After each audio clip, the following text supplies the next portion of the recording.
नमस्कार। संवाद उत्तर प्रदेश में आप सभी का बहुत बहुत स्वागत है। अमर उजाला और एनडीटीवी की साझा पेशकश है ये।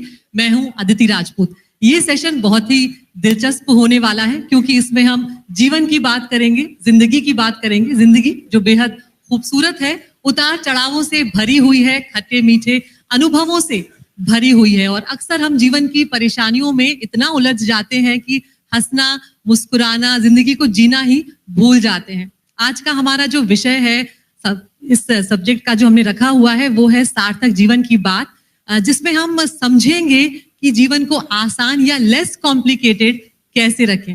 वो कहते हैं ना कि दुनिया जो है वो किस्सों से बनी हुई है। हम सबके भीतर कुछ कहानियां बसती हैं और इन्हीं किस्सों और कहानियों से जीवन जो है, हमारा जिंदगी जो है वो बुनती रहती है। तो हमारे बीच एक ऐसी किस्सा गो, एक ऐसी कथावाचक है जो अपने शानदार अंदाज से जीवन की परतों को खोलकर रख देती हैं, जिसमें हम खुद को देख पाते हैं, अपनी परेशानियों का हल ढूंढ पाते हैं। तो मैं स्वागत करूंगी सुश्री जया किशोरी जी का, जो कथावाचक है, मोटिवेशनल स्पीकर है और सोशल मीडिया इन्फ्लुएंसर भी है।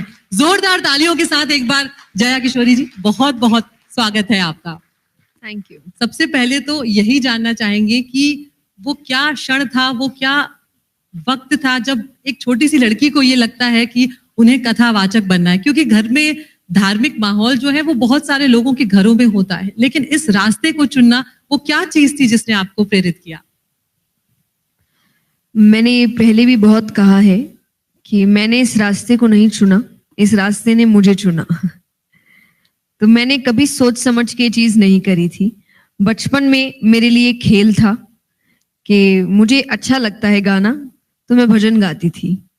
जब कथा की बात आई, मुझे कथा करना अच्छा लग रहा था, मैंने करी। मुझे भगवान की बातें करना अच्छा लगता था, मैं बात करने लगी। मुझे सुनना अच्छा लगता था तो मैं सुनने लगी। मुझे पढ़ना अच्छा लगने लगा, मैं पढ़ने लगी। बहुत बाद में हुआ कि जब आपको समझ आता है कि नहीं, अब आप इसको अपना काम बना सकते हैं, ये आपका करियर हो सकता है। मुझे ऐसा लगता है ये बहुत मैं शायद 16-17 साल की थी, तब मैंने बहुत समझदारी से सोच कर किया कि मुझे ये ही करना है। उससे पहले तक मुझे मजा आ रहा था, मुझे अच्छा लग रहा है, मुझे करना है। तो मेरी जिंदगी में यही था। तो मैंने कुछ भी बैठ के सोचा नहीं कि मुझे ये करना है। इसलिए आई ऑलवेज से भगवान ने मुझे इस काम के लिए चुना था। तो जो पहला कथा वाचन हुआ था, उसका अनुभव कैसा था, क्या था, वो जरूर हमारे साथ साझा करें। अनुभव बहुत अच्छा था, पर मेरे लिए मैं कहूंगी कि खेल ही था, क्योंकि मुझे आज भी याद है हमने जहाँ पहली कथा करी थी, वो एक मंदिर है और मंदिर के नीचे जो मंदिर का हॉल था, हमने वहां करी थी। और हॉल में आप वॉशरूम्स भी होते, सब है।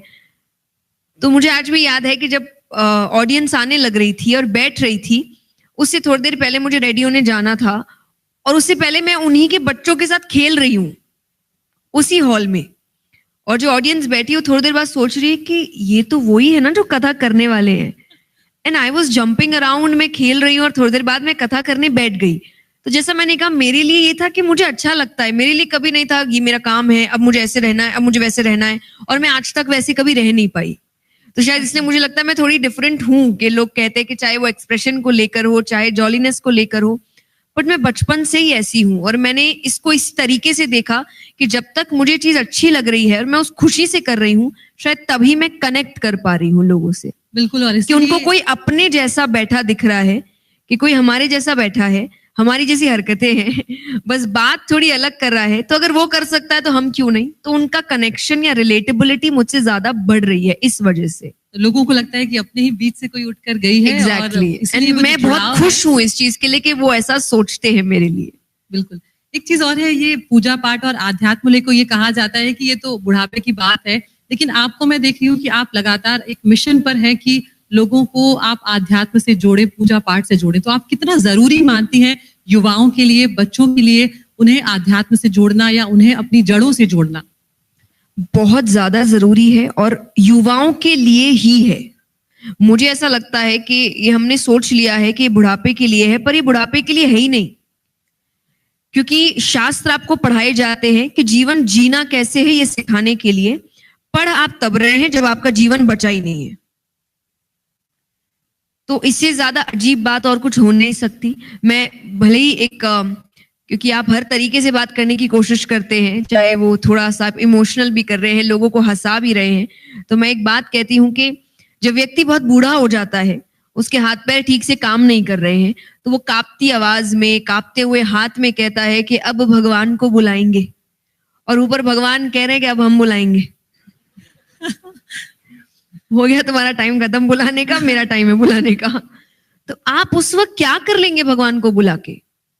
आपकी लाइफ में कोई प्रॉब्लम्स नहीं है, आपके लाइफ में कोई ऑब्स्टिकल्स नहीं है, आपको किसी परिस्थितियों का सामना नहीं करना है, और जब करना था तब आप ना भगवान से जुड़े, ना आप शास्त्रों से जुड़े, आपने जी भर के गलतियां कर ली, गलत रास्ते अपना लिए, और फिर बुढ़ापे में कहते गंगा में जाके हम पाप धो लेते हैं। अरे इतने करे ही क्यों?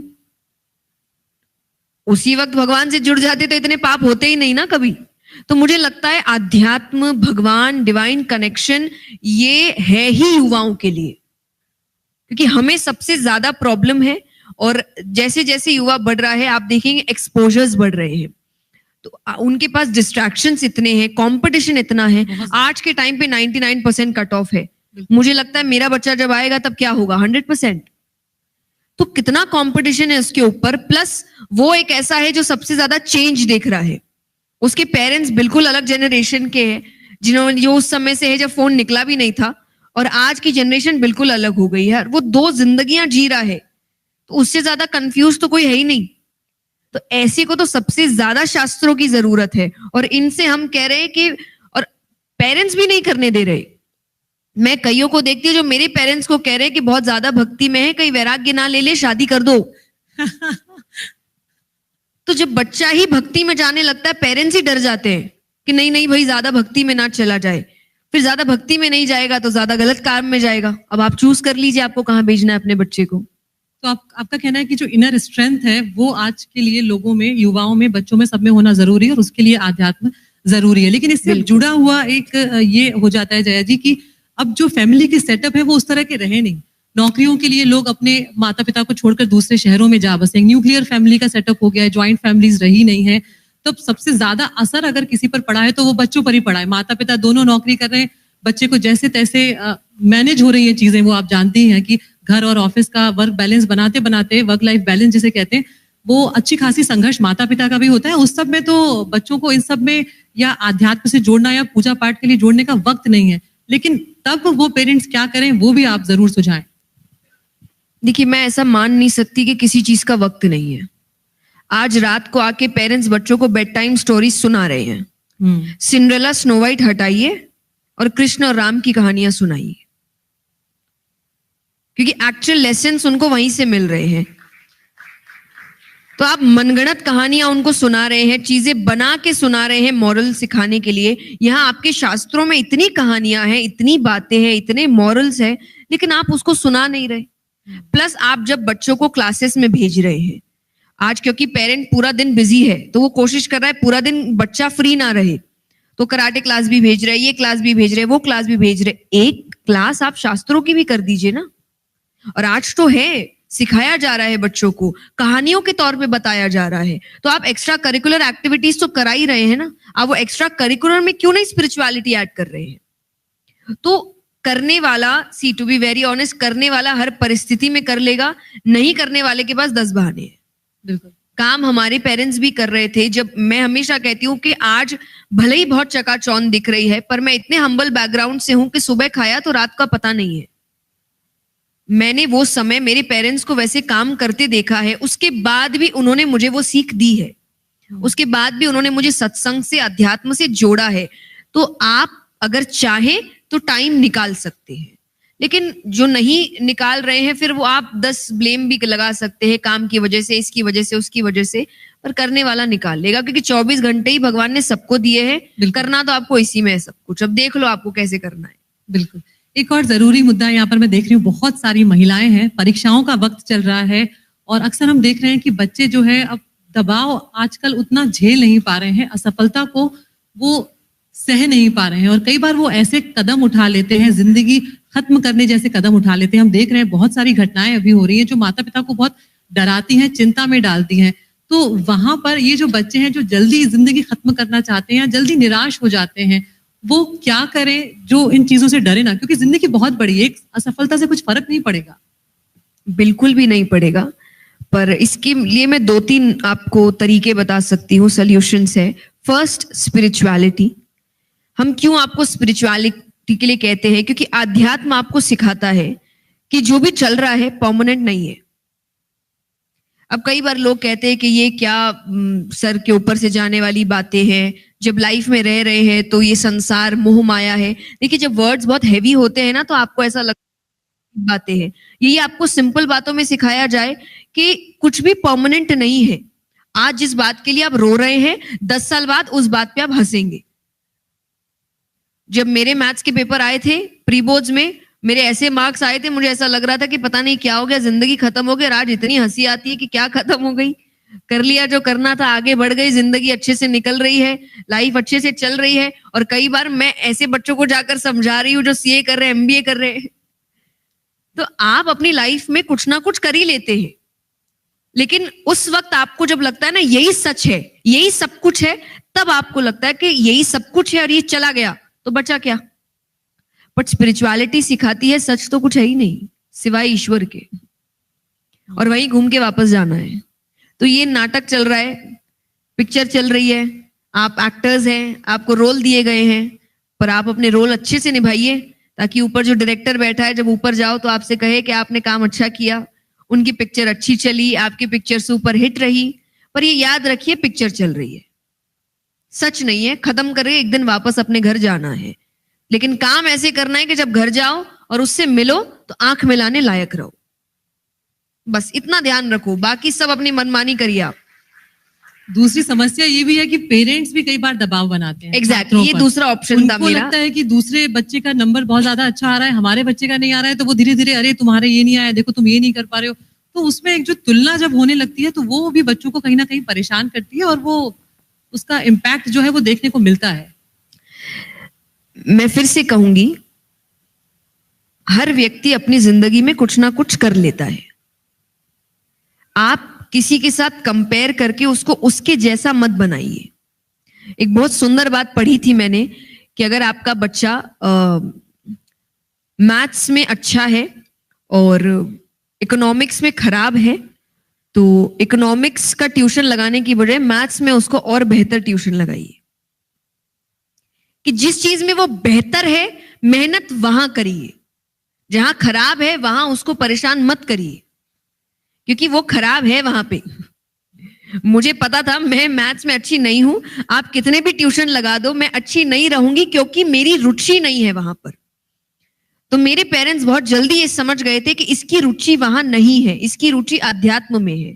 तो उन्होंने मुझे अध्यात्म की शिक्षा दी। मुझे बस इतना कहा, बेटा पास हो जाना, इतना काम करना कि पास हो जाना, और एक जनरल डिग्री आप हाथ में ले लो कि आप, क्योंकि आप एक आर्टिस्ट लाइफ में रहते हो तो आर्टिस्ट लाइफ रिस्की है, तो एक आपके हाथ में बैकअप ऑप्शन होना चाहिए, उतना कर लो। और वो भी हम आपसे कहेंगे पास होते होते, हमें नहीं चाहिए आपका आप टॉप करिए, आप 95% लाइए, क्योंकि उनको दिख रहा है वो दूसरी जगह मेहनत कर रही है और जो उसको मेहनत लग नहीं रही क्योंकि उसकी रुचि है वहां पर। तो आप देखिए आपका बच्चा ऐसा कौन सा काम कर रहा है जहां वो पूरे इंटरेस्ट के साथ काम करता है, और कहाँ ऐसा है जहां आपको बार बार उसको बोलना पड़ रहा है कर लो कर लो कर लो कर लो। क्योंकि अगर बार बार बोलना पड़ रहा है तब मतलब वो इंटरेस्टेड नहीं है उस काम में, और आप कितना भी उसको काम करा लीजिए, वो डिग्री भी ले जाएगा तो जॉब में अच्छे से काम नहीं करेगा। डिग्री में कितने ही अच्छे मार्क्स हो, जॉब वाले ये कहेंगे यहाँ कैसा काम कर रहा है वो देखना है, डिग्री अपने घर पे रखो। तो अगर उसका इंटरेस्ट नहीं होगा तो वो काम अच्छे से नहीं करेगा। तो पेरेंट्स के लिए मैं यही कहूंगी, मुझे पता है आपके इंटेंशंस बहुत अच्छे हैं पर कई बार आपके तरीके गलत हो जाते हैं। तो ये कंपैरिजन, आप एक जो कंपटीशन में हम बच्चों को डाल रहे हैं, हम भूल जा रहे हैं कि इस कंपटीशन के चक्कर में वो गलत रास्ते अपना सकते हैं। बिल्कुल। क्योंकि आप उसको बार बार कह रहे हो आगे रहना है, फर्स्ट आना है, उसको देखो कितना आया। स्कूल में तो चलिए वो चीटिंग वगैरह करके आगे रह लेगा, पर जिंदगी में आगे रहने के लिए चीटिंग का मतलब आप समझ सकते हैं गलत रास्ते ही होते हैं। पर उसको सिखाया तो बचपन से यही गया ना, आगे रहना है, फर्स्ट आना है। तो इससे अच्छा ये सिखाइए बेटा आगे रहना है, फर्स्ट आने का तो पता नहीं, खुश रहना है, अच्छा काम करना है, जिस काम को सोचकर तुम्हें रात को नींद अच्छी आए कि मेहनत बहुत करी और काम अच्छा किया, आप सुकून से सोच सकते हैं। क्योंकि कितना भी कमा लीजिए, चोर अपनी परछाई से डरता है। बिल्कुल। पॉजिटिविटी जो है उसकी बात आप तो वो हर वक्त डरता रहेगा अगर वो गलत काम कर रहा है तो कितने ही महल खड़े हो जाए, कितनी गाड़ी आ जाए, घर के अंदर रो रहा होगा, क्योंकि उसको हर वक्त डर लगेगा कहीं कुछ हो ना जाए, सब कुछ छूट ना जाए। लेकिन जो सही तरीके से काम कर रहा है वो भले ही एक रोटी कम खाएगा पर सोएगा आराम से। इस बात का ध्यान रखिए, अपने बच्चों को इस चीज की सीख दीजिए। बाकी वो कर लेंगे, आपने कर लिया वो भी कर लेंगे। कोई भी अपने जीवन में भूखा नहीं मरेगा, उतना काम तो वो करेगा कि वो खुद अपना पेट भर सके, अपने परिवार का पेट भर सके, तो वो कर लेगा। तो फोकस रखिए, बच्चा खुश रहे। बिल्कुल, मैं देख रही हूँ कितनी तल्लीनता से सब लोग आपको सुन रहे हैं, वीडियोस बना रहे हैं। कुछ महिलाएं बिल्कुल हाँ में हाँ मिला रही हैं कि हाँ अब घर जाके ध्यान रखेंगे। तो पक्का ध्यान रखिएगा, कल से फिर मार्क्स आएंगे तो ये ना हो जाए कि फिर से दबाव बनाना शुरू हो जाए। जयश्री, जब आप कथा वाचन करती हैं तो लोगों की परेशानियों को दूर करती हैं, एक सुकून कहीं ना कहीं उन्हें मिलता है, जो लोगों के मन में जहन में कुछ शंकाएं चल रही होती हैं। लेकिन जब जया किशोरी परेशान होती हैं तब वो सुकून के लिए क्या करती हैं, किसके पास जाती हैं? मैं भगवान के पास जाती हूँ। मुझे भजनों से ज्यादा सुकून कहीं नहीं मिलता। तो जब भी मुझे ऐसा लगता है मेरे दिमाग में बहुत सी बातें चल रही है तो मैं अपने हेडफोन्स लगाती हूँ, मैं भजन चलाती हूँ और मैं आंख बंद करके सिर्फ, और मुझे लगता है कुछ मिनटों में ही मेरी वो सारी चिंता खत्म हो जाती है, क्योंकि मुझे बस एक ही जवाब मिलता है, आज तक संभालता आया है, आगे भी संभाल लेगा। बहुत बड़ी बात है। उससे ज्यादा सुकून मुझे किसी की बात नहीं दे सकती, किसी का साथ नहीं दे सकता जो मुझे भगवान देते हैं। आपको गुस्सा आता है, और जब गुस्सा आता है तब क्या करती हैं ये भी बताएं। मुझे मेरी मर्जी से गुस्सा आता है। अच्छा, कि मतलब यहाँ पर करना है? हाँ, नहीं मतलब मर्जी माने मैंने अपनी जिंदगी का रिमोट कंट्रोल दूसरे को नहीं देके रखा कि कोई आए और मुझे गुस्सा दिला के चला जाए और मैं उसके हिसाब से रिएक्ट कर दूं और फिर मैं उसको बोलूं कि अरे भाई सॉरी, मुझसे गलती हो गई, मैं मीन नहीं करती थी। मीन आप सब करते थे, और गुस्से में व्यक्ति वही बातें बोलता है जो वो साधारण तौर पे बोल नहीं सकता, ताकि गुस्से के बाद वो बोल दे कि अरे मैं तो गुस्से में था, मैं मीन नहीं करता था। ये अच्छा पर्दा है। लेकिन आप बोलते वही है जो आपके मन में चल रहा है। तो मैं गुस्सा होती हूँ, मैं रोती भी हूँ, मैं उदास भी होती हूँ, हर चीज अपनी मर्जी से होती हूँ, ताकि एंड में जाके मैं किसी पे ब्लेम ना डाल सकूं कि मैंने तुम्हारी वजह से किया या इसकी वजह से किया, मैंने अपनी मर्जी से किया। तो मुझे ऐसा लगता है ये कंट्रोल आपके पास होना चाहिए कि कोई और आपके साथ खिलवाड़ करके ना जाए, कि कोई आया और आपको परेशान करके चला गया, ये नहीं हो सकता। बाकी देखिए, स्पिरिचुअलिटी हो, पॉजिटिविटी हो, कोई भी आपको रोबोट बनाने का काम नहीं कर रहा कि आपके इमोशंस खत्म हो जाएंगे, कि हमें गुस्सा आता ही नहीं, हम तो रोते ही नहीं, हमें कुछ होता ही नहीं। तब तो आप पत्थर है, तब आप मशीन है। इंसान ऐसे नहीं होते। इंसान तो ये सारी भावनाएं महसूस करेंगे पर अपनी मर्जी से करते हैं।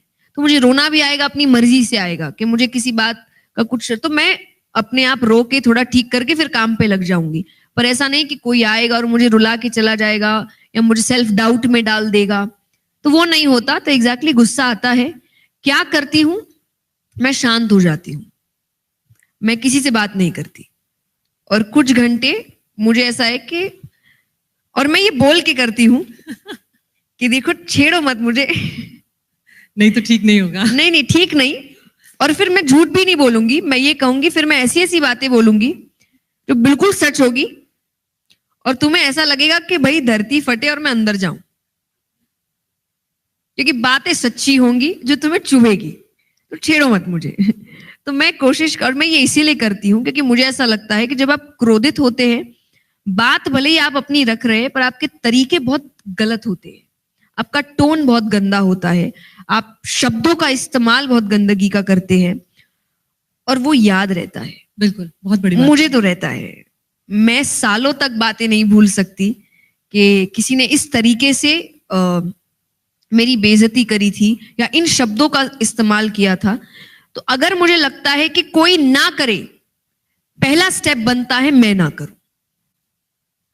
इसलिए मैं जब क्रोधित होती हूं तो मैं शांत हो जाती हूँ कि मैं कुछ घंटे बाद आपसे मिलूंगी या मैं कुछ घंटे बाद बात करूंगी, तब मेरा दिमाग ठंडा होगा, मेरा माइंड स्टेबल होगा, और हम इस पे अच्छे से डिस्कशन करेंगे क्योंकि बात गलत है, चाहे मेरी है चाहे उसकी है। डिस्कशन करेंगे, पर अभी नहीं, क्योंकि अभी डिस्कशन नहीं होगा, अभी सिर्फ आर्ग्यूमेंट होगा। मैं ये कहूंगी मैं सही, वो ये कहेंगे वो सही, सही कोई होगा ही नहीं, तो मैं शांत हो जाती हूँ बिल्कुल। और जब आप बहुत व्यस्त रहती हैं, अभी आपसे बात हो रही थी तो आपने बताया कि आपको आपका रूटीन उतना अच्छा नहीं रह पाता है, वक्त उतना नहीं मिल पाता है, लेकिन जब आप घर में होती हैं तब दिनचर्या क्या होती है? मान लीजिए कि आप अगले 2 दिन आप अपने घर में रहने वाली हैं, अपने माता पिता के साथ, परिवार के साथ, तब आपकी दिनचर्या क्या रहती है? घर में मम्मी के साथ आप हाथ बटाती हैं खाने वाने में, क्या क्या काम आप घर में करती हैं, ये भी बताएं। देखिए, मेरी तो कोशिश रहती है कि अब जैसा समय है और जो उम्र है वो भी ज्यादा काम ना करे, वो भी रेस्ट करे। तो मेरी कोशिश ये रहती है कि आप काम मत करिए, मेरे साथ बैठिए, आप मुझसे बातें करिए। हम पूरी कोशिश करते हैं, अगर हम घर में हैं, स्पेशली अगर हम चारों हैं, क्योंकि हम सभी अलग अलग, पेरेंट्स मोस्टली मेरे साथ ट्रैवल करते हैं, बहन कहीं और पढ़ती है, पर अगर हम चारों साथ हैं तो हम कोशिश करते हैं हम पूरा दिन साथ हैं। हम नाश्ता एक साथ करेंगे, हम खाना एक साथ खाएंगे, हम चाय एक साथ पिएंगे, हम बातें कर रहे हैं एक दूसरे के रूम में बैठकर। हमारी कोशिश है हम वेब सीरीज देखेंगे कि नई पिक्चर आई है, नई वेब सीरीज आई है, तो हम चारों बैठकर देख रहे हैं।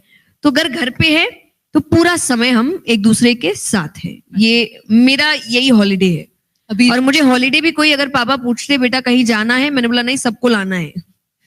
अपनों को घर ले आओ, रिश्तेदारों को घर ले आओ, घर पे रहते हैं कुछ दिन और खाएंगे पिएंगे, अच्छे से समय बिताएंगे। मेरा हॉलीडे यही है। तो जो आस पड़ोस वाले हैं, जहाँ पर आप बड़ी हुई हैं, वहाँ बचपन में आप खेलती कूदती रही है, अचानक से उनको लगता है तो उनकी रिएक्शंस क्या होते हैं कि यार ये तो अब इतनी ऊपर पहुंच गई और ये एक अलग ही लेवल पे चल रही है, ये आध्यात्म की बात कर रही है, हम उतना नहीं कर रहे हैं, क्या रिएक्शन होता है उन लोगों का? देखिए, कुछ का रिएक्शन बहुत अच्छा होता है, कुछ मुझसे पता नहीं अचानक से डिस्टेंस कर लेते हैं क्योंकि उन्हें लगता है कि अब मैं वैसी रही नहीं। पर आपके जो अपने होते हैं, मुझे लगता है वो कभी बदलते नहीं है। वो खुश होते हैं आपकी तरक्की से, पर उनका रिश्ता आपसे कभी बदलता नहीं है। तो जो खास करके पुराने रिश्ते हैं, पुराने दोस्त हैं, और वो आपको शायद हम्बल भी रखते हैं। जैसे मेरे दोस्त, जब दिक्कत आए तभी हम कोई सीरियस बातें करते हैं, पर अगर हम नॉर्मली बैठे और अगर मैंने थोड़ा भी अपना प्रवचन शुरू कर दिया तो उनका तो यहाँ नहीं कथा, वहां, यहाँ पे कथा नहीं। तो मुझे लगता है वो आपको हम्बल रखते हैं, आपको याद दिलाते हैं कि काम की जगह कहीं और है, यहाँ अपनों की जगह है, और यहाँ पे काम को मिक्स नहीं करते हैं। तो मुझे लगता है वो ही अब मेरे करीब है, बाकी सब हम दूर का रामा शामा है हमारा। लेकिन बस क्योंकि उन्हें ऐसा लग रहा है मैं बदल गई हूं, पर कोई बदलता नहीं है, आपका खुद का नजरिया बदलता है ना। अपने तो हमेशा अपने ही रहते हैं और एक जैसे ही रहते हैं। जैसे माँ बाप के लिए बच्चा नहीं बदलता, मेरे माँ बाप के लिए तो नहीं है कि अब ये बड़ी हो गई है या ऐसी हो गई। वो तो आज भी मुझे डांट दे, चुप बैठो। डांट पड़ती है आपको? अरे बिल्कुल, मेरे पेरेंट्स तो मुझे आज भी डांटते हैं। और सबसे ज्यादा मुझे लगता है एक उनका डायलॉग है कि कभी भी अगर मैं उन्हें कुछ बता रही हूँ कि नहीं नहीं पापा ये सही नहीं है, वो नहीं है, बस वो एक दूसरे को देखते, लो लो अब यही शुरू और कराओ कथा। तो वो कभी, पेरेंट्स कभी नहीं बदल सकते, वैसे ही कुछ आपके अपने कभी नहीं बदलते। जी, अब थोड़ा सा गंभीर विषयों पे मैं आती हूँ क्योंकि कई लोगों के जहन में बहुत कुछ चल रहा होता है। कोविड एक वो दौर था जया जी, जब हमने देखा कि एक अदृश्य डर था जो वो सबके जहन में रहा। उन 2.5-3 सालों में हम सब ने बच्चों से लेके बड़ों ने, बूढ़ों ने, सब ने बहुत मुश्किल वक्त देखा। एक डर जो था वो मन में बैठ गया था, बहुत वक्त लगा लोगों को उबरने में। और मैं ये इसलिए पूछना चाह रही हूँ कि मैं जिन जिन लोगों से मिलती हूँ आज भी कुछ ना कुछ उनकी जिंदगी में ऐसा चल रहा है जो वो इम्पैक्ट देके गया है, बहुतों ने अपनों को खो दिया है, उससे उबरने में उन्हें बहुत वक्त लग रहा है। उन्हें किस तरह से आप मदद कर सकती हैं? क्योंकि यहाँ पर आपको देश भर में, दुनिया भर में लोग सुन रहे हैं, तो मैं जरूर चाहूंगी जिन्होंने पर्सनल लॉस झेला है उन्हें आप बताएं कि वो कैसे उबरे उन चीजों से। देखिए, पर्सनल लॉस का अर्थ हम एक ही समझ रहे हैं, मृत्यु। जी बिल्कुल। जो आपको पता है एक ना एक दिन आएगी, सबको पता है, यहाँ पे जिसने जन्म लिया है वो मरेगा। हमें दुख होगा, मैं डेफिनेटली यही कह रही हूं कि दुख होगा, ये गलत नहीं है, दुख होता है। और आप किसी अपने को खोते हैं तो दुख भरपूर होता है। लेकिन आप उभर तभी नहीं पाते हैं जब आप ये सोच रहे हैं कि ये कैसे हो गया। तो आपने ऐसा थॉट रखा ही क्योंकि ये हो नहीं सकता। हम क्यों ऐसी प्लानिंग लेकर चल रहे हैं कि 60-70 तो पक्का है, या इतनी उम्र तो पक्की है, या मृत्यु तो इसके बाद ही आएगी। आपको किसने बोल दिया? और इसी वजह से आप एक चीज नोटिस करिए, आप अपने अपनों के साथ समय भी नहीं बिताते। कई जो काम के भागदौड़ में है, वो जब बच्चे उनसे कह रहे हैं कि समय बिताइए, या उनसे कह रही है कि समय बिताइए, कोई पति कह रहा है समय बिताइए, और उनका जवाब होता है आप किसके लिए कर रहे हैं? तुम्हारे लिए तो कर रहे हैं ना, उसके बाद तो बैठना ही है, पूरी जिंदगी है। किसने बोला है? ये थॉट कौन लेकर चल रहा है कि पूरी जिंदगी है? तो ये मान के बैठे हैं हम कि पूरी जिंदगी है, और जब वो आपके इमेजिनरी वर्ल्ड में भगवान बीच में अपना काम कर देते हैं, कुछ जो लिखा है, जब जिसका लिखा है होना है, तब आपकी सपनों की दुनिया टूट जाती है, और तब आप उससे उभर नहीं पाते कि ये तो मैंने सोचा नहीं था, ये कैसे हो गया? नहीं सोचा था।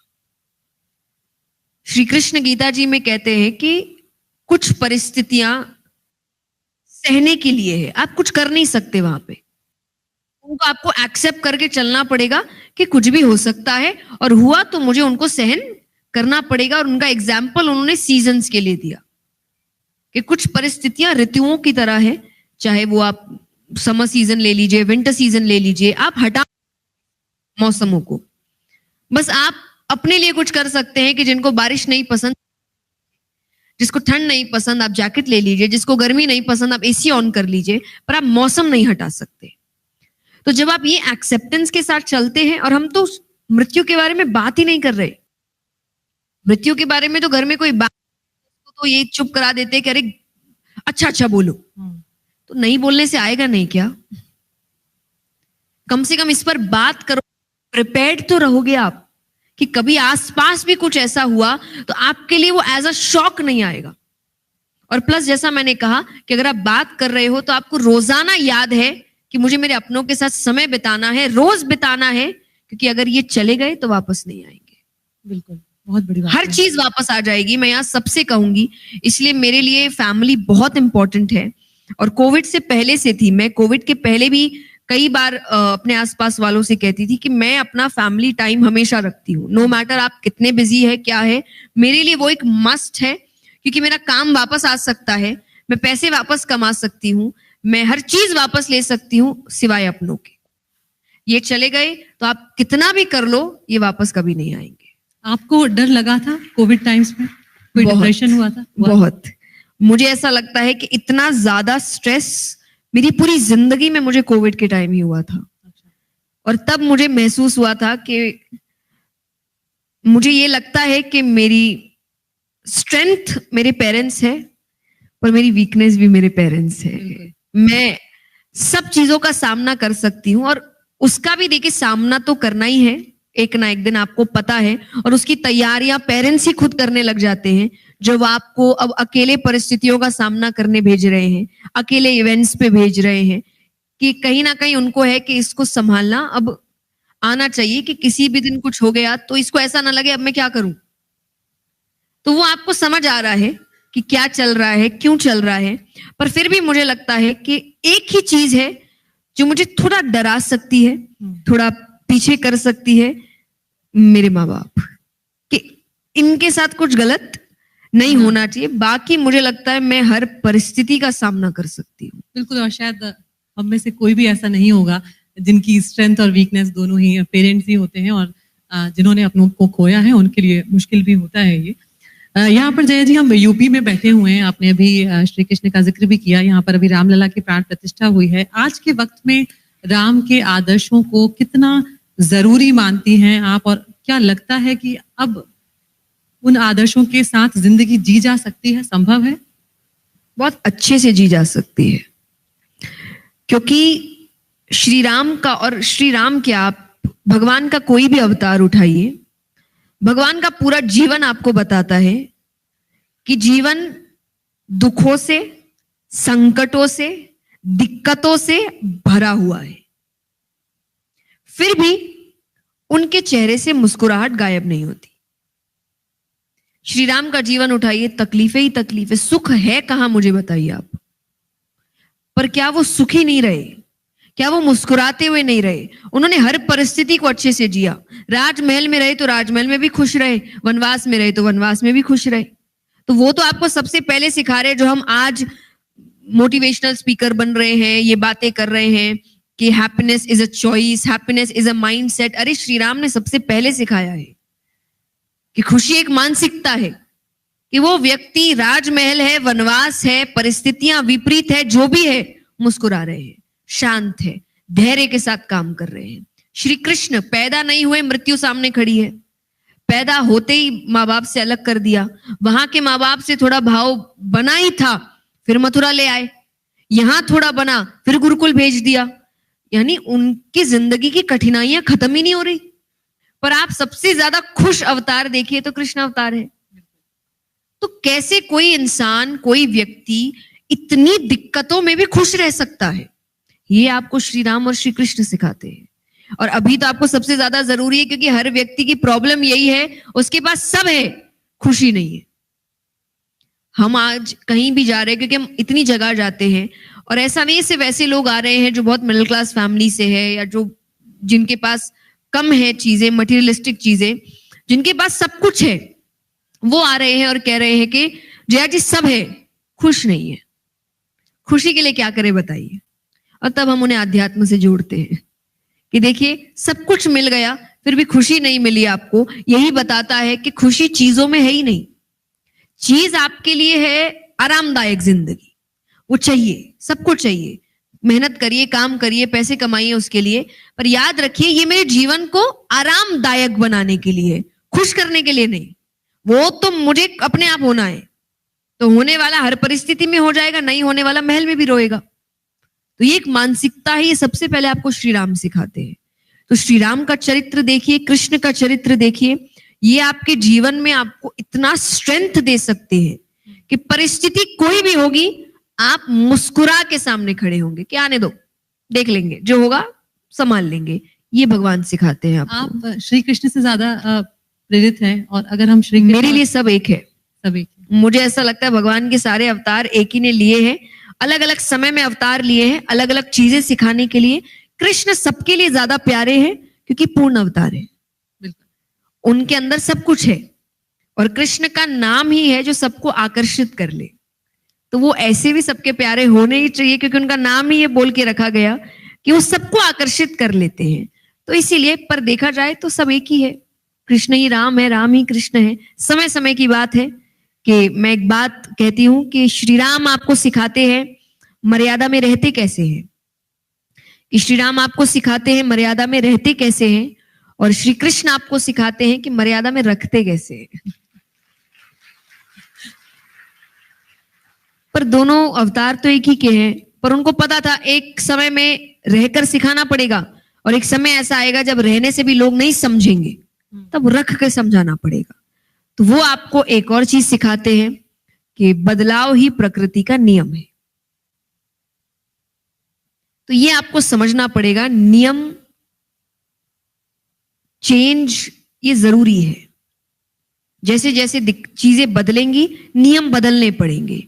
जैसे जैसे समय बदलेगा, आपको बदलना पड़ेगा। आप रिजिड नहीं हो सकते, भगवान भी नहीं हुए, क्योंकि रिजिड होना होता तो भगवान एक ही अवतार लेके बोलते अब यही चलेगा, हर जगह यही चलाओ। 24 अवतार लिए हैं, तो 24 अवतार का मतलब जैसे जैसे समय बदला, भगवान ने अपने आप को बदला और आपको सिखाया नहीं इस समय में ये जरूरी है, इस समय में वो जरूरी है।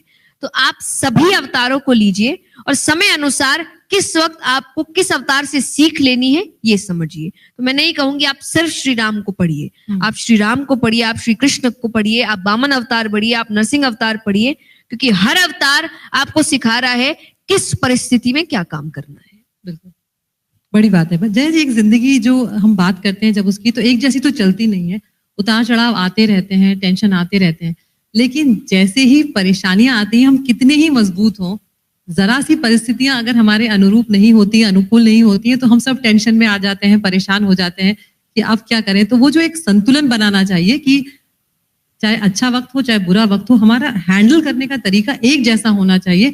उसके लिए खुद के अंदर स्ट्रेंथ कैसे जगाएं लोग? शास्त्र पढ़िए। मैं ये बहुत सीरियसली कह रही हूं आपसे, पढ़िए।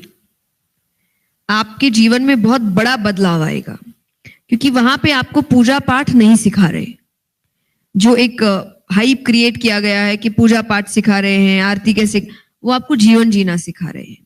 आप गीता जी उठाइए, बहुत ही शुरुआती के पन्नों में जो युद्ध चल रहा था उसकी बात हो रही है। उसके बाद तो भगवान युद्ध की बात ही नहीं कर रहे, भगवान ने पूरा टॉपिक ही चेंज कर दिया, क्योंकि एक्चुअल बाहरी युद्ध की तो बात है ही नहीं। अर्जुन बाहरी युद्ध से तो डर ही नहीं रहा, क्योंकि बाहरी युद्ध तो उसने बहुत बार लड़े हैं। वो योद्धा कोई नया नया थोड़ी बना था, उसने महादेव जी के साथ युद्ध किया है। ऐसा व्यक्ति थोड़ी डर सकता है किसी युद्ध से। इस युद्ध में यहां युद्ध चल रहा है, उसके यहां नहीं जीत पा रहा। तो भगवान ने शुरुआत में बस बताया कि अरे तुम योद्धा हो, ये हो, उसके बाद पूरा टॉपिक ही चेंज कर दिया। और भगवान आपको बता रहे हैं कि आपको जीवन जीने के लिए क्या करना चाहिए, खाना कैसा होना चाहिए, सोना कैसे चाहिए। जैसे एक टॉपिक आता है उसमें जो 3 गुण है, सात्विक, राजसिक, तामसिक, उसमें हर चीज बताई गई है कि तीनों चीज में भोजन कैसा होना चाहिए, रहन सहन कैसा होना चाहिए, खान पान कैसा होना चाहिए, सोते कैसे हैं, काम कैसे करते हैं, टाइमिंग क्या होनी चाहिए। अब इसे युद्ध का क्या लेना देना। उस वक्त वो युद्ध लड़ रहे हैं, और कोई भी बाहर वाला यही कहेगा ना कि भाई अभी आप उसको बोलो युद्ध लड़े, या आप बाद में भी सिखा सकते हो। पर एक्चुअली भगवान का बताने का तरीका है कि आप 50% युद्ध वही जीत जाते हैं जब आप यहां जीत जाते हैं। बाहर तो बहुत नाम का युद्ध व्यक्ति लड़ रहा है, असली युद्ध तो वो अंदर लड़ रहा है अपने आप से।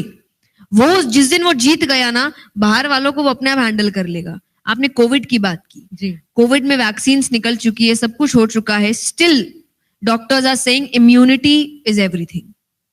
आपकी इम्यूनिटी अच्छी है तो आपको वायरस परेशान नहीं करेंगे। अब वो नॉर्मल वायरस की बात कर रहे हैं, लोग भी तो वायरस होते हैं। अलग अलग तरीके के लोग हैं, अलग अलग तरीके के वायरस है, अलग अलग तरीके से बीमारियां दे रहे हैं, परेशान कर रहे हैं, चिंतित कर रहे हैं। वो कैसे ठीक होगा? उसकी वैक्सीन क्या है? इम्यूनिटी। अंदरूनी ताकत होनी चाहिए, मानसिक ताकत होनी चाहिए। बाहर फिर कितने भी वायरस हो आपको परेशान नहीं करेंगे। ये श्री कृष्ण अर्जुन को सिखा रहे हैं। तो शास्त्र पढ़िए। एक चीज और है कि हम सब अगर यहाँ पे बैठे जो लोग हैं वो अगर ये सोचें कि हमने आज से 10 साल पहले, 12 साल पहले, 15 साल पहले क्या सपना देखा था या किस तरह के वक्त की कल्पना की थी कि शायद कुछ चीजें बेहतर होंगी, हम ये वक्त जिएंगे, पैसा थोड़ा ज्यादा होगा, थोड़ा भौतिक सुविधाएं जो है थोड़ी ज्यादा होंगी, लेकिन भूल जाते हैं कि 15 साल पहले क्या सोचा था। आज जिस वक्त में है उसमें हम अपनी उस चीज को खुश होने से पहले की जो टारगेट था या उससे बहुत बेहतर जिंदगी अब जी रहे हैं उसमें खुश होना चाहिए। नहीं, हम नई परेशानियां ढूंढ रहे होते हैं, हम सुकून को पास आने से और भगा रहे होते हैं, दूर कर रहे होते हैं, और उल्टा बेचैनी बढ़ा रहे होते हैं, एंग्जाइटी बढ़ा रहे होते हैं। और एंग्जाइटी एक ऐसा वर्ड है जो सबके जीवन में दाखिल हो चुका है, क्योंकि आपने सक्सेस का मतलब इकट्ठा करना मान लिया है। आज व्यक्ति इकट्ठा कर रहा है, इंजॉय नहीं कर रहा।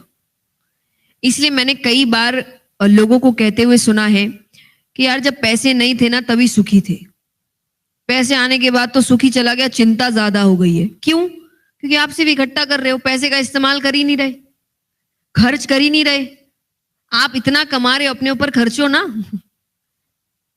आप उसका आनंद लीजिए, तब आपको लगेगा कि हाँ वो पैसा मेरे काम आ रहा है। काम आपके आ ही नहीं रहा, आप उसको इकट्ठा करके रखते जा रहे हो, रखते जा रहे हो, रखते जा रहे हो, और आगे बढ़ते जा रहे हो, भाग दौड़ में लग जा रहे हो। फिर बोले ऐसी भाग दौड़ हो गई है। अरे अब इतना पैसा आ गया फिर भी भाग दौड़ है। अब तो आपके पास एक चॉइस है। जैसे मैं कहती हूँ कि money is all about freedom. बिल्कुल।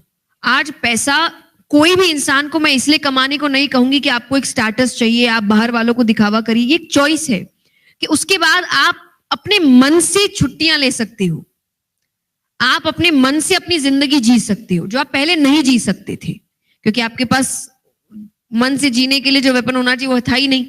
आज है फिर भी आप दुखी है, क्योंकि जब आ गए आपको ये पता ही नहीं उसका इस्तेमाल कैसे करना है। फॉर एग्जाम्पल किसी को गाड़ी चाहिए, अब ये नहीं कि उसमें बैठे आराम करे, उसके लेने के कुछ दिन बाद ही नजर दूसरी गाड़ी पे, उससे बड़ी गाड़ी अब वो लेनी है। घर ले लिया, उसके बाद है कि अब मान लीजिए कोई बहुत अच्छा फ्लैट लिया है, अब है कि अब अपना मकान बनाना है। अरे पहले इसमें तो रह लो ठीक से।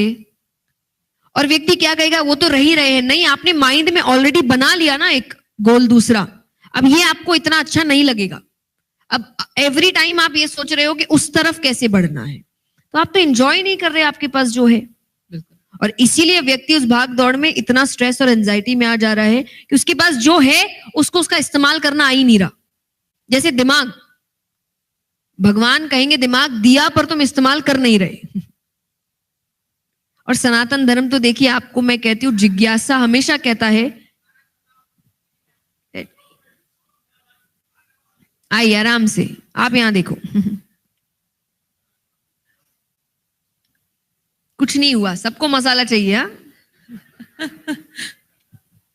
वो खुशी वाला ही सवाल वो पूछ रहे थे, हाँ। शायद उसी का आप पर कितने जवाब भी स्ट्रेस दे में पूछा देखो। खुशी भी आपको स्ट्रेस में चाहिए, ये नहीं कि वो हम शांति से कर ले। बट द इशू इज कि आपके पास जो है आप उस प्रेजेंट में हो ही नहीं। अब चाहे आपके रिश्ते हैं, आपका पैसा है, आपकी लग्जरी है, आपकी अपॉर्चुनिटीज है, आप प्रेजेंट में है ही नहीं। या तो आप पास्ट में है या तो आप फ्यूचर में है, और इसी वजह से आपकी सारी प्रॉब्लम्स है। आपने मुझसे कहा कि इतने साल बाद क्या होगा, किसने देखा है क्या होगा। कोविड ने मुझे सबसे अच्छी सीख यही दी थी कि आपको पता ही नहीं अगले पल क्या होगा। जिस साल लॉकडाउन लगा था पहली बार, आप विश्वास नहीं करेंगे, मैं, मेरी टीम, हम सब बात कर रहे थे लॉकडाउन से पहले, और जब पता नहीं था कि लॉकडाउन लगने वाला है, और हमारे डिस्कशंस यही होते थे कि ये साल मेरी जिंदगी का बेहतरीन साल होने वाला है। सब सेट है, बड़े बड़े प्रोजेक्ट्स प्लान्ड थे, और प्लान माने ऐसा नहीं, एग्जीक्यूशन में प्लान थे कि बैक एंड वर्क सब हो चुका है, अब तो बस रिलीज करना है। बेहतरीन छोड़िए, जो चल रहा था वो भी बंद हो गया, सब घर बैठ गए। और उस पर भी मुझे मेरे पापा ने बहुत अच्छी सीख दी थी कि मैंने उस पर भी कोविड में काफी काम किया। क्या किया मैं अभी नहीं बता सकती, पर जल्द पता चलेगा। तो मैं उस काम के लिए हमेशा पापा से कहती थी कि पापा मेरे पास टाइम ही नहीं है, टाइम ही नहीं है। और जब कोविड का समय आया, लॉकडाउन हो गया, और मैं उस वक्त ये कह रही हूँ, कह रही ये कैसे होगा, वो कैसे होगा, सारे इवेंट्स ये हो गए, टीम है, ये है। पापा ने कहा देखो बंद तो हो गया, अब अभी तक जो आप कह रहे थे आपके पास टाइम नहीं है, टाइम नहीं है, अब है, कर लो। एंड आई वाज लाइक, ये है पॉजिटिविटी, कि आज इतनी परेशानियों के बीच भी उन्होंने एक पॉजिटिव चीज निकाल ली। कि अभी तक, जब उस वक्त भी मैंने कहा था, हम सेशंस करते थे ऑनलाइन, कि पार्टनर्स कह रहे हैं टाइम नहीं है, टाइम नहीं है, पत्नी को टाइम कैसे दे, पति को टाइम कैसे दे, बट अब है, दे दो। अब आपका इशू हो गया कि काफी ज्यादा ही टाइम दे दिया, अब एक दूसरे से घुटन हो रही है। तो मतलब आप समझ रहे हैं कि आप सिर्फ बहाने कर रहे हैं। टाइम देने को पहले भी हम दे सकते थे, काम करने को पहले भी हम कर सकते, क्योंकि जब टाइम मिला तो हम ये कह रहे कि बहुत एक्स्ट्रा मिल गया। तो हमारी कंप्लेन करने की आदत हो गई है हर चीज से, जिसे मैं बहुत नॉर्मल तरीके से कहती हूँ कि इंसान के रोने की आदत हो गई है। उसके रोने खत्म नहीं हो रहे, उसको कितना भी मिल जाए वो भगवान से जाकर यही कहेगा ये है वो है, लेकिन भगवान कहते इसका रोना कभी खत्म नहीं होगा। एक दिन ऐसा नहीं होगा ये आकर कह दे कि भगवान बहुत है, बस थैंक यू, आगे जो होगा देख लेंगे, लेकिन काफी है। ये एक मनुष्य कह ही नहीं पा रहा, उसका ये बट इफ ये खत्म ही नहीं हो रहा, उसके रोने खत्म ही नहीं हो रहे, और वो खुद कर रहा है, ये नाम भगवान पे लगा रहा है। उसकी जिंदगी में इतने दुख है नहीं जितना वो बना रहा है। और मैं ये बहुत फैक्चुअल बात कह रही हूं आपसे, कि आप अगर उस इंसिडेंट को एक इंसिडेंट मान के चलोगे ना, तो आप बहुत जल्दी सल्यूशन की तरफ आ जाओगे, रादर देन ये सोचना मेरी किस्मत खराब है, मेरे साथ ही सब गलत होता है, मेरे साथ ही क्यों ऐसा होता है। ये सोच सोच के आप इतनी सी प्रॉब्लम को इतना बड़ा बना लेते हैं, और फिर कैसे इतने बड़े प्रॉब्लम का सल्यूशन एक छोटा माइंड निकाल सकता है। पर भगवान कहेंगे प्रॉब्लम तो इतनी सी थी भाई, बनाया तुमने इतना बड़ा, उसका सल्यूशन तुम नॉर्मली निकाल सकते थे। कि जैसे जब आप बीमार पड़ते हो, तो बीमार पड़ते ही आपके पहली चीज दिमाग में आती है डॉक्टर को दिखाते हैं। एग्जैक्टली ऐसा तो नहीं पड़े रहते हैं और रोते रहते हैं, मुझे ही बुखार हो गया, मुझे ही बुखार होता है, मेरे ही लाइफ में प्रॉब्लम है। नहीं, आप डॉक्टर के पास जाते हैं। वैसे ही आपको दिमागी तौर पे भी जब दिक्कतें आती है, तो मैं ये नहीं कह रही कि आप सबसे पहले थेरेपी, लेकिन आप खुद भी सोचिए ना क्यों हो रहा है। सर्दी हुई, आपके दिमाग में तुरंत आता है कल ठंडा लिया था, सोल्यूशन निकाला, क्यों हुआ, कैसे हुआ, क्या करे। शारीरिक तौर पे इंसान कर रहा है ये काम, मानसिक तौर पे नहीं कर रहा। मानसिक दिक्कतें आ रही है तो वो रो रहा है, बस ये नहीं कि क्यों हुआ, कैसे ठीक करूं, नहीं, ये काम नहीं, वो बैठ के रोएगा और उसको पता नहीं किस सबकॉन्शियस माइंड में अलग तरीके का मजा आ रहा है ये करने में। दैट इज कि आपका ब्रेकअप हो गया तो instead of listening to good songs आप सैड सॉन्ग्स ही चलाओगे, हाँ कि ना? अब आपको नहीं पता कि सैड सॉन्ग सुनने से आपको और रोना आएगा। अब अपने आप को ज्यादा कौन रुला रहा है? हम। आपका आंसर आपने खुद दिया।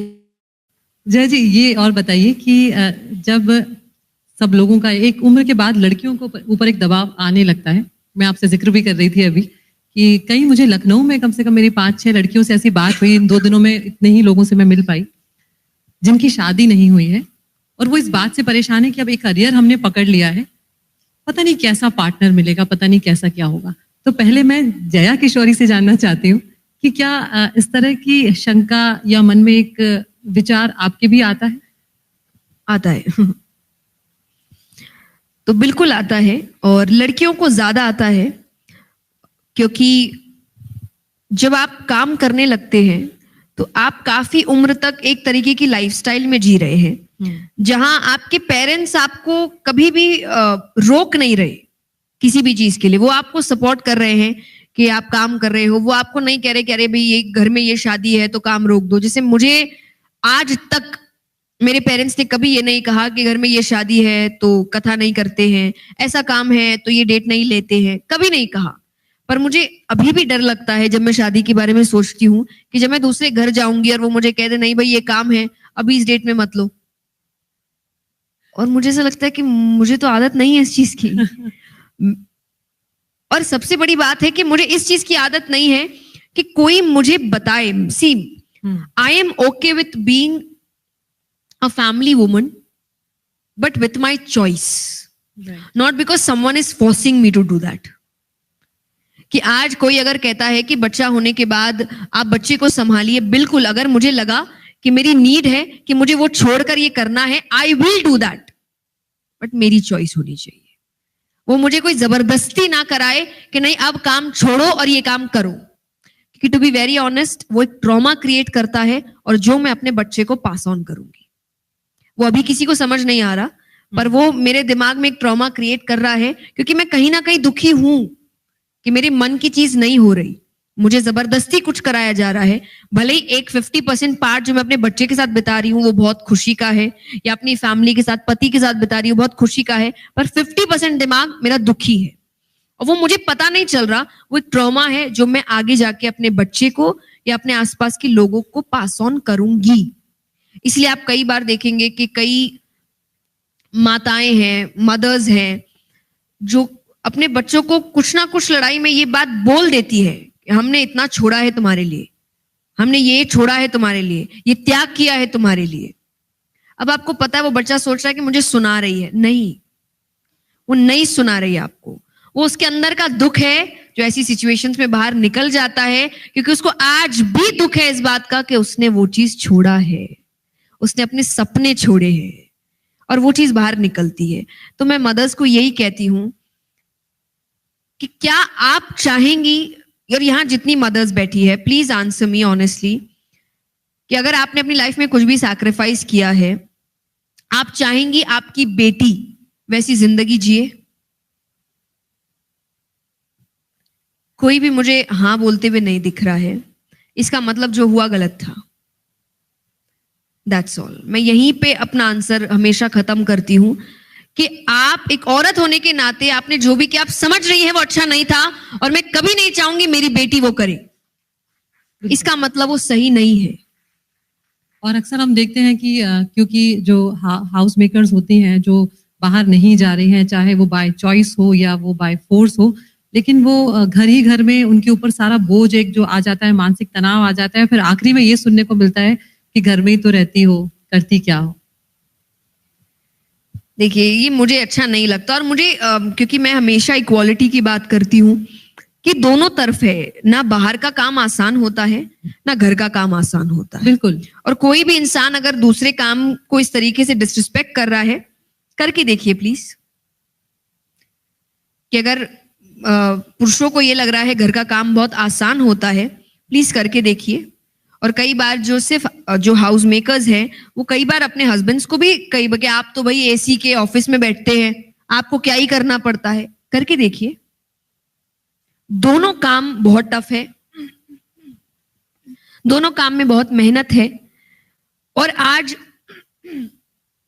जब महिलाएं वो काम कर रही है, क्योंकि जो चेंज बहुत बहुत ही धीमी पेस में वो चेंज आ रहा है, पर अगर आ रहा है तो पुरुष भी समझ रहे हैं कि घर का काम कितना टफ है और महिलाएं भी समझ रही है कि बाहर का काम कितना टफ है। लेकिन जब दोनों ये चीज समझ जाते हैं ना, उससे बेहतरीन घर और कोई नहीं होता। बिल्कुल। तो जो पुरुष यहाँ पे बैठे हुए हैं, आज आप लोग अपने घर जाकर लाइफ पार्टनर का हाथ बटा दीजिएगा, नहीं तो कल से कम अपनी जो और एक्चुअली हमने अभी थोड़ी देर पहले भी बात की थी कि जब औरतें इक्वालिटी की बात कर रही है, क्योंकि मैं उस इक्वालिटी को नहीं मानती जहां पुरुषों को नीचा दिखाया जा रहा है, क्योंकि मुझे सच्ची ऐसा लगता है कि पुरुष बहुत काम कर रहे हैं। Totally agree on. पुरुष बहुत मेहनत करते हैं। मैंने लखनऊ में एक अभी सेशन किया था। नो आई एम सारे पुरुषों ने तालियां बजाना शुरू कर दी है। नहीं, क्योंकि देखिए जैसे हम महिलाएं कुछ चीजों के लिए रिलेटेबिलिटी फील करती हैं, जैसे आपने कहा कि घर में करती क्या हो, पुरुष भी कुछ चीजों के लिए कि उनको हर वक्त कहा जाता है आपकी लाइफ तो बड़ी आसान है, नहीं है। आज जब बच्चा कंटिन्यूअसली कह रहा है कि पापा के पास तो टाइम ही नहीं है, पापा के पास तो टाइम ही नहीं है, पापा मुझे टाइम ही नहीं देते, बेटा जो है ना आपके आसपास, इसीलिए पापा आपको टाइम नहीं देते, क्योंकि वो करने के लिए वो जो मेहनत कर रहे हैं, तभी आपके पास सब कुछ है, एजुकेशन है, लग्जरी है, यू हैव एवरीथिंग। और एक बहुत अच्छा इंटरव्यू था, शायद किसी एक्ट्रेस ने ये इंटरव्यू दिया था कि बचपन में उनके और उनके पापा का रिलेशन अच्छा नहीं था, क्योंकि उनको लगता था कि पापा तो टाइम ही नहीं देते, पापा तो रहते ही नहीं है। और बोले वो बहुत चिढ़ती थी अपने पापा से इस चीज को लेकर। और बोले जब फिर मैं बड़ी हुई और मैंने घर की जिम्मेदारियां उठाना शुरू की, काम करना शुरू किया, और एक अचानक से उनकी मॉम उनसे कहती है, वो बाहर काम कर रही थी, उनकी मॉम कह रही है कि बेटा बहुत दिन हो गए घर आए हुए। और बोले वो लाइन ने मुझे इतना हिट किया कि यही मेरे पापा थे, कि वो हमें एक अच्छी जिंदगी देने में इतने व्यस्त होते जा रहे थे कि कई बार हम उस मेहनत को समझ ही नहीं रहे और हम उन्हीं को कोस रहे हैं कि आप हमें प्यार नहीं करते, आप हमें टाइम नहीं दे रहे।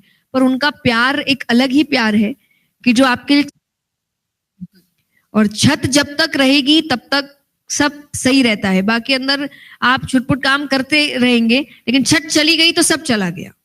तो मैं कभी उस इक्वालिटी को नहीं मानती जहां पुरुषों को नीचा दिखाया जाता है, पर इक्वालिटी एक्चुअली यही है कि हम आपकी सहायता करना चाहते हैं। हमें समझ आ रहा है आप अकेले बहुत काम कर रहे हैं, तो हम वो जिम्मेदारियां बांटना चाहते हैं कि हम जानते हैं महंगाई बहुत बढ़ गई है, हम उस महंगाई में आपका साथ देना चाहते हैं और हम इच्छा से ये काम कर रहे हैं, तभी जाके हम इक्वालिटी की बात कर सकते हैं। आप अगर उस जिम्मेदारी को बांट नहीं रहे तो आप इक्वालिटी की बात कर नहीं सकते। बहुत बढ़िया। कि अगर मान लीजिए घर में भाई बहन दोनों है, भाई भी काम कर रहा है, बहन भी काम कर रही है, लेकिन कई घरों में ऐसे मैंने देखा है कि बहन जब काम कर रही है, शादी करके चलेगी, वो पूरा काम पैसा वो अपने परिवार पर लगा रही है। भाई का भी परिवार है, लेकिन भाई परिवार को भी संभाल रहा है और माँ बाप को भी संभाल रहा है। उस वक्त मुझे लगता है आप इक्वालिटी की बात कर नहीं सकते, क्योंकि उस वक्त आपने अपने माँ बाप का साथ नहीं दिया। परिवार आपका भी है, परिवार उसका भी है, उसके अकेले की जिम्मेदारी तो नहीं बनती माँ बाप का ध्यान रखना, जिम्मेदारी तो आपकी भी बनती है अगर आप काम कर रहे हैं उस तरीके से फाइनेंशियली।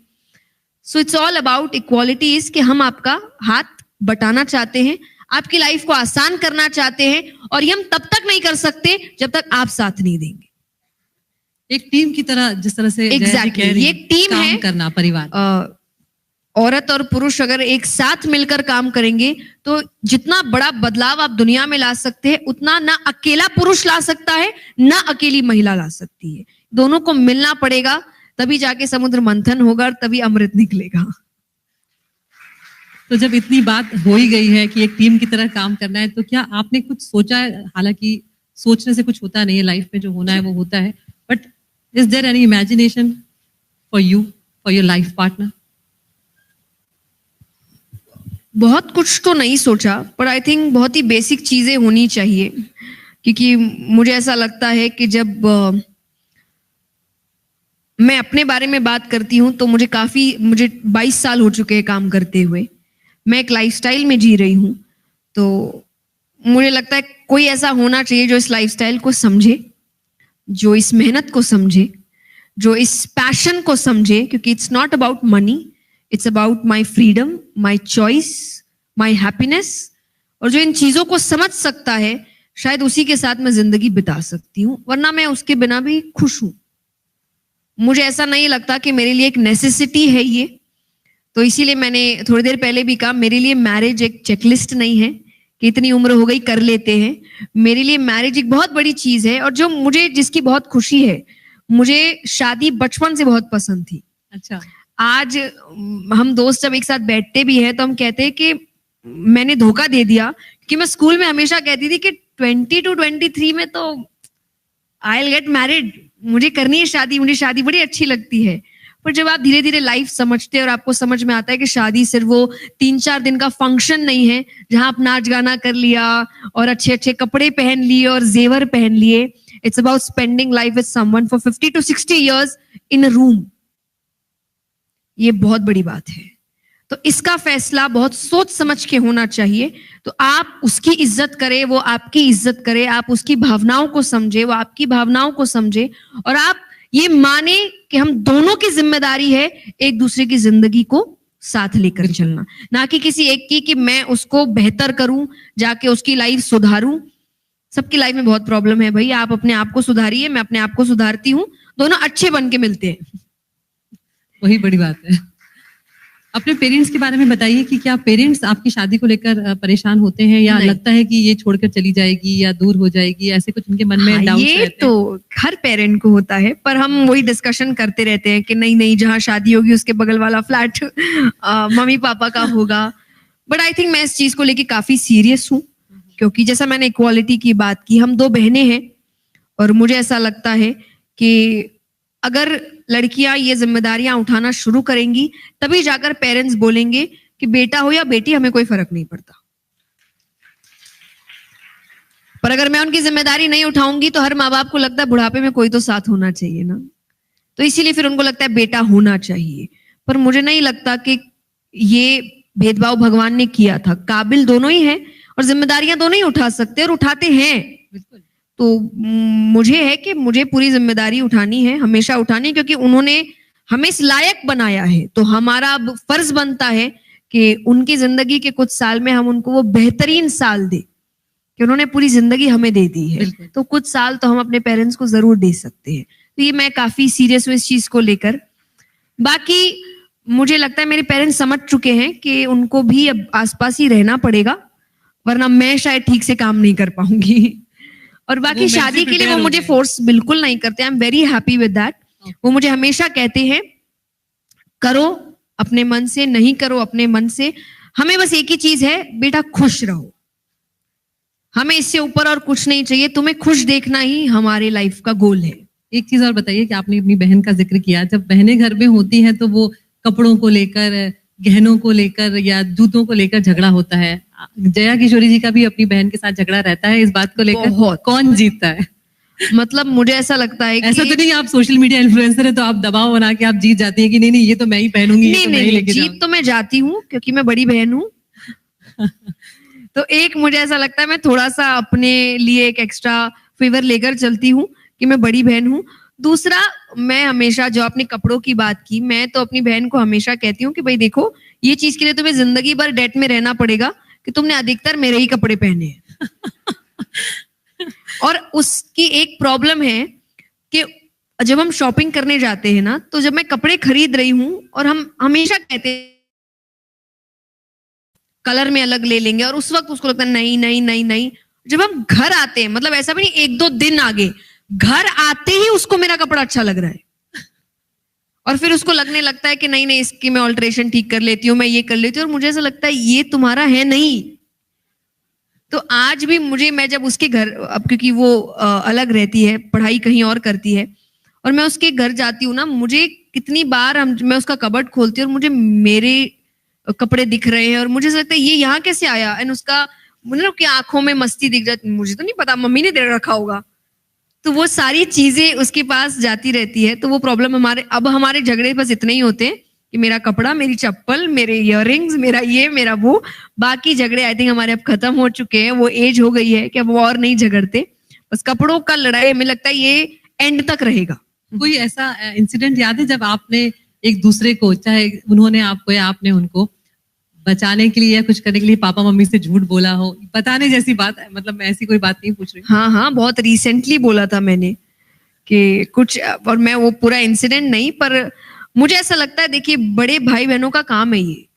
हम बिना वो डेजिग्नेशन पाए एक उम्र के बाद अपने भाई बहनों के माँ बाप बन जाते हैं। और वही है जो पेरेंट्स सोचते हैं ना कि हमने जो नहीं किया वो मेरे बच्चे करे।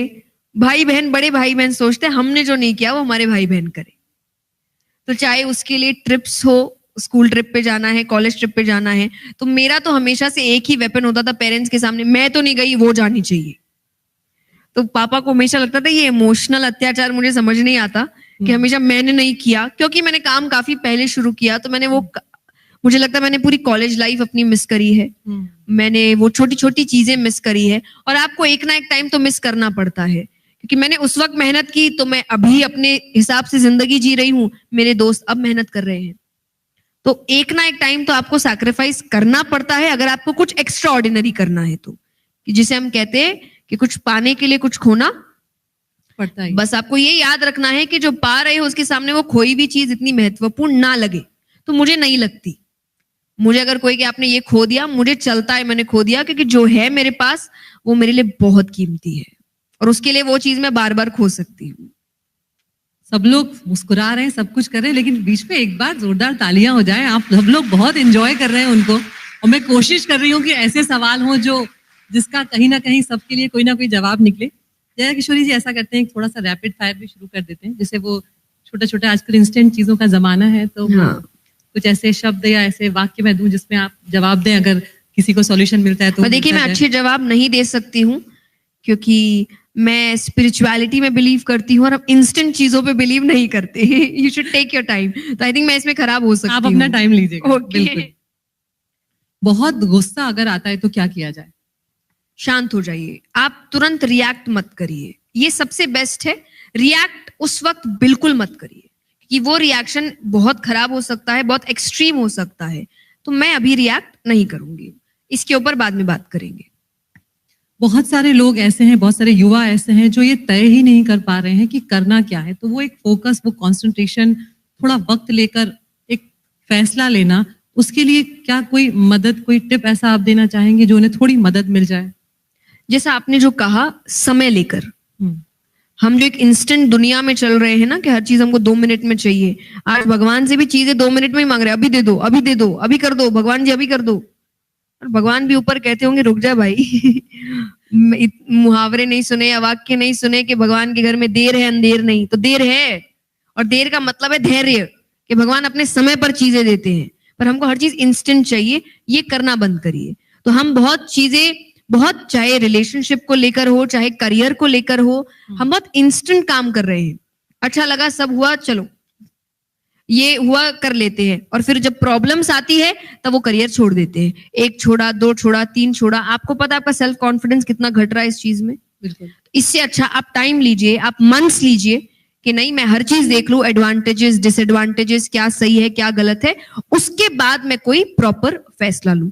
टेक योर टाइम, ये एक अच्छा छोटा टिप है। अब तो जय किशोरी जी, नौकरी में भी वो वक्त आ गया है कि 15-20 साल करने के बाद लोगों को लगने लगा है कि अभी उम्र बाकी है, 20-20 साल बाकी है, लेकिन अब समझ नहीं आ रहा है कि करें क्या।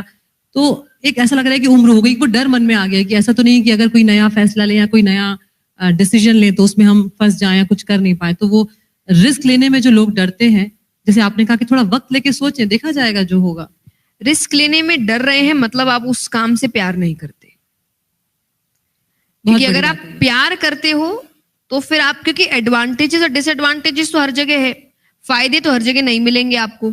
आज जब कई बार लोग हमसे कहते हैं कि आपकी प्राइवेट लाइफ हैम्पर हो रही है, आप ये नहीं कर रहे, आप रास्ते में पुचका नहीं खा पा रहे, आप हाँ नहीं कर पा रहे, और जो है वो बहुत बेहतरीन है। तो आपको समझना पड़ेगा कि एडवांटेजेस भी होंगे, सिर्फ डिसएडवांटेजेस भी होंगे, सिर्फ एडवांटेजेस नहीं होते लाइफ में। लेकिन अगर आपको अपने काम से प्यार होगा तो जो डिसएडवांटेजेस है आप कहोगे चलेगा, पर मुझे ये करना है। तो ये भी आपको एक बताएगा, अगर आप रिस्क लेने को तैयार नहीं है मतलब आप उस काम से इतना प्यार नहीं करते। जो प्यार करता है वो तो रिस्क लेगा, और ये रिलेशनशिप में भी होता है, यू नो, जब कहते हैं ना इसलिए प्यार अंधा होता है, वो रिस्क ले लेता है कि प्यार है मुझे ये है, वो काम से करिए, इंसान रिस्क ले लेता है।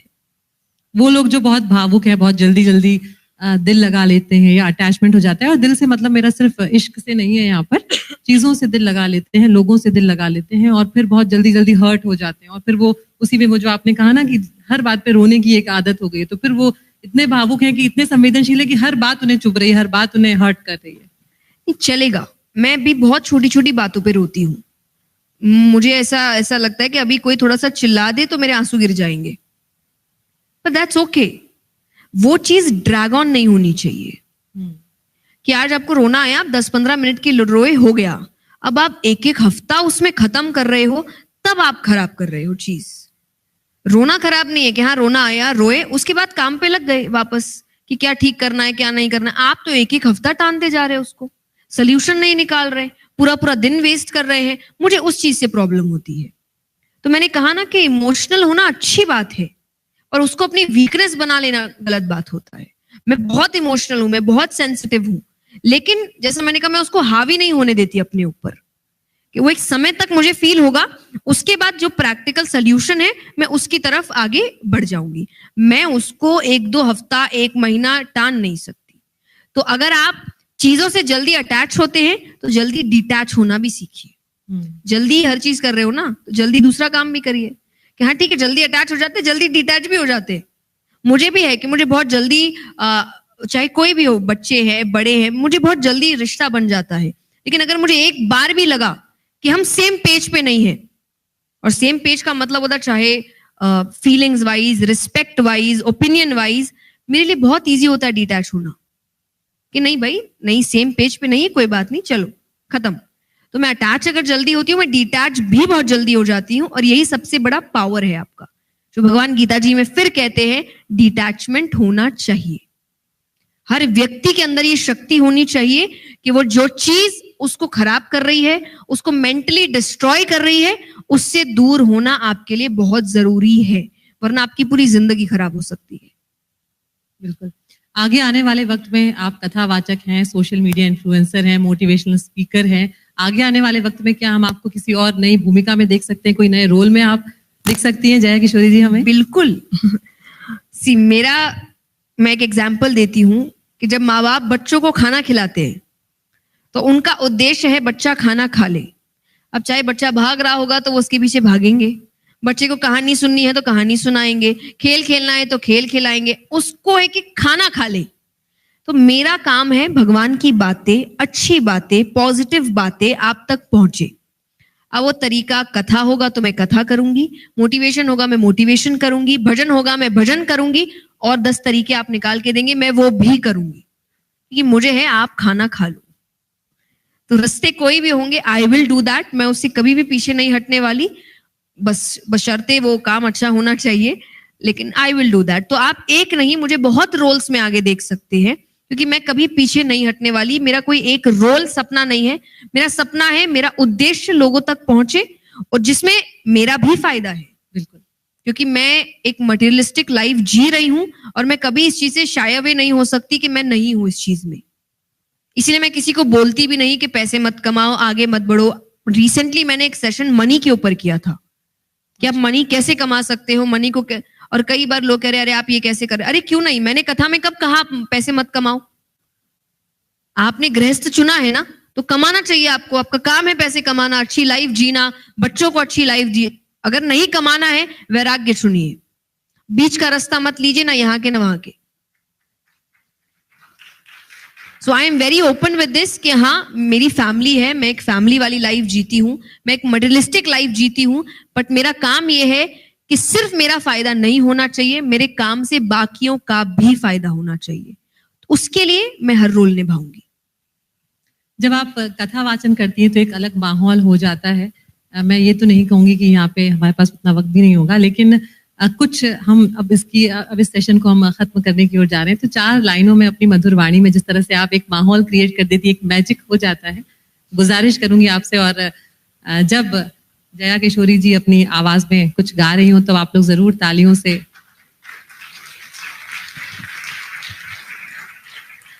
आइए मैं अपना फेवरेट भजन ही गाती हूँ, जो मुझे लगता है मेरी लाइफ की कहानी है। और जब तक वो भजन मैं गाती रहती हूँ, मुझे हर वक्त ऐसा लगता है कि मेरा कॉन्फिडेंस खत्म नहीं होता। मैं कोई भी स्ट्रेस का सामना कर लेती हूँ और मैं हम्बल रहती हूँ। ये सारी चीजें मुझे इस भजन से सीख मिलती है।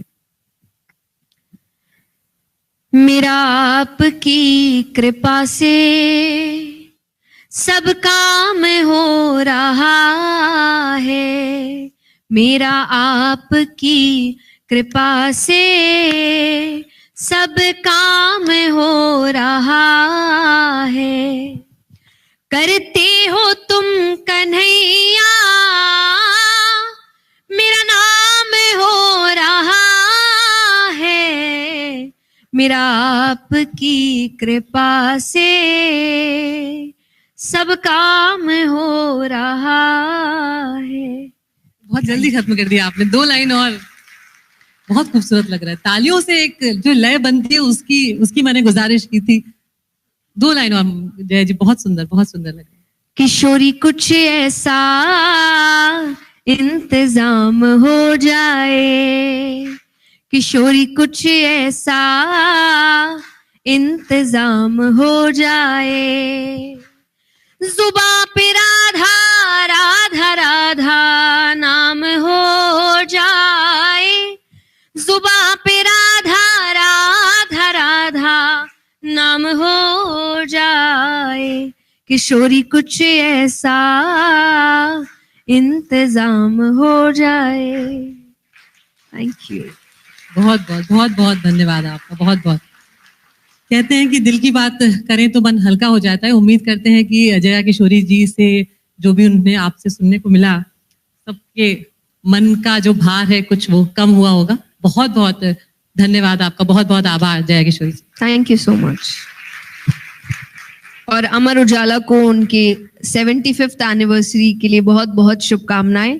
आप अच्छा काम करते रहे और जैसा आपने लिखा है कि 100th एनिवर्सरी की तरफ तो बहुत जल्दी आप पहुंचे और तब तक आप बहुत अच्छे काम करें, ऊंचाइयां हासिल करें। एंड आई थिंक आप फिर 100 पे भी मुझे बुलाएं। अगर आप ये वीडियो YouTube पर देख रहे हैं तो हमारे चैनल को सब्सक्राइब करें और बेल आइकन को दबाना ना भूलें। अगर आप Facebook पर ये वीडियो देख रहे हैं तो हमारे पेज को लाइक करें।